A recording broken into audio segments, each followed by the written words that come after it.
Assalamualaikum warahmatullahi wabarakatuh. Halo teman-teman, selamat datang di video saya. Kenalin, nama saya Muhammad Rangga dari kelas 10 IPA 2 Semabel, SMA 15. Oke, baik, di sini saya akan menjelaskan tentang bunyi dari hukum Newton pertama, kedua, dan juga ketiga, beserta dengan contoh-contohnya yang sederhana. Baik, jadi langsung saya cekidot.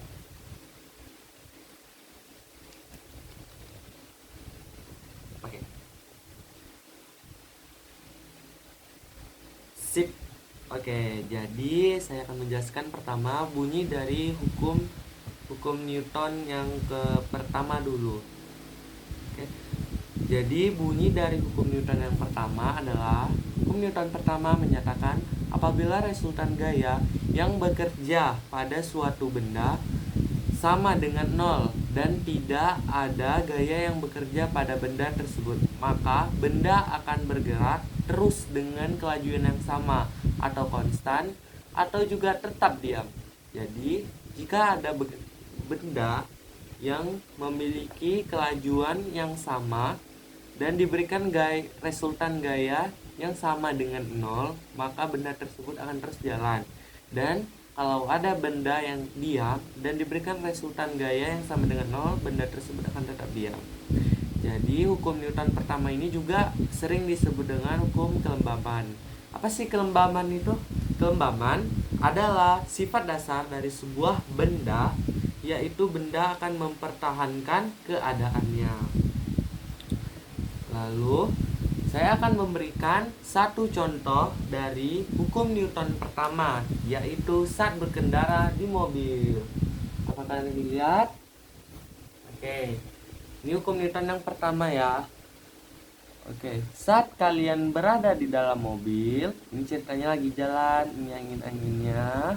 Saat kalian di dalam mobil, jika kalian bergerak dalam kecepatan yang konstan, tubuh kalian akan tetap diam di tempat, tidak ke belakang mobil. Kan mobil sedang berjalan, tubuh kalian ada di sini. Nah, di situ adalah tubuh kalian. Jika mobil bergerak maju ke depan, kalian akan ikut mobil, ikut dengan gerak mobil. Nah, itu jika mobil bergerak dengan konstan. Tetapi jika tiba-tiba mobil diberhentikan di rem depan, maka kalian akan tiba-tiba tersentak ke depan karena itu geraknya sudah tidak konstan lagi. Jadi dia berhenti dan menyebabkan benda yang ada di dalam mobil, orang yang ada di dalam mobil tersebut bergerak. Nah, seperti itu hukum pertama Newton. Jadi saya akan jelaskan lagi yang kedua. Bunyi hukum Newton kedua menyatakan percepatan yang dihasilkan oleh resultan gaya yang bekerja pada suatu benda sebanding dengan resultan gaya dan berbanding terbalik dengan massa benda. Jadi jika saya ada contohnya lagi nih, yang ini ada orang yang sedang menarik gerobak. Jika kita menarik gerobak, maka gaya yang diberikan akan semakin besar jika isi gerobaknya semakin penuh. Jadi ini penjelasannya. Ya terlalu cepat ya? Ini ya sih. Jadi gini penjelasannya. Maaf ya kalau saya ngomongnya cepetan, emang kayak belepotan gitu kalau ngomong. Jadi simpelnya yang contoh tadi, yang ini, jika isi di dalam gerobaknya itu penuh, jadi gaya yang kita angkat atau tenaga yang kita keluarkan untuk mengangkat gerobak itu akan jadi lebih tinggi. Jadi berat massa itu sebanding dengan resultan gaya. Semakin besar gayanya, semakin besar juga resultan gayanya, dan berbanding terbalik dengan percepatannya. Jadi kalau beban yang kalian angkat di gerobak itu berat, maka kecepatan kalian akan semakin lambat juga, tergantung dari faktor gaya lain ya, seperti mungkin gaya gravitasinya. Jika kalian angkat tinggi-tinggi, maka bisa juga lebih cepat, tapi gaya juga lebih besar. Nah, seperti itu. Gaya lainnya dapat mempengaruhi, tapi jika tidak terlalu terpengaruhi, maka kecepatannya itu akan melambat dikarenakan eh, dia semakin berat, jadi lambat. Kalau ringan kan bisa langsung ngaju bus gitu. Nah, lanjut yang tiga, Newton ketiga.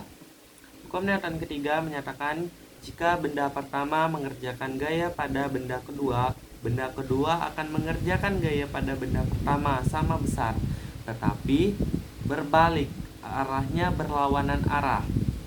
Nah, hukum ketiga Newton dapat dinyatakan dengan gaya aksi dan reaksi yang sama, tetapi berlawanan arah. Nih, ada juga contohnya. Ini roket. Ini adalah bidang tanah yang datar dan rata. Jadi, roket akan mengeluarkan gaya ke tanah, ke bidang yang arahnya di bawah roket.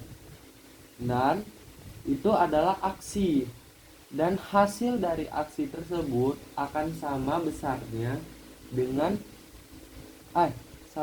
hasil dari reaksi tersebut yang ke bawah tanah itu, ke arah bidang tanah ini yang hitam, akan menghasilkan reaksi yang sama besar kepada roket. Jadi roket akan ke atas,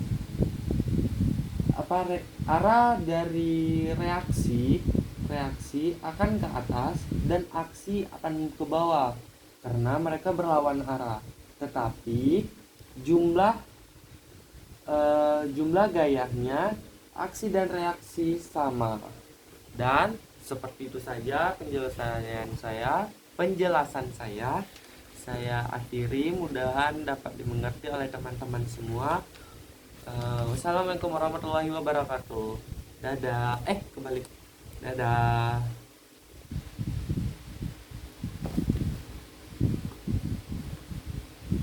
Au.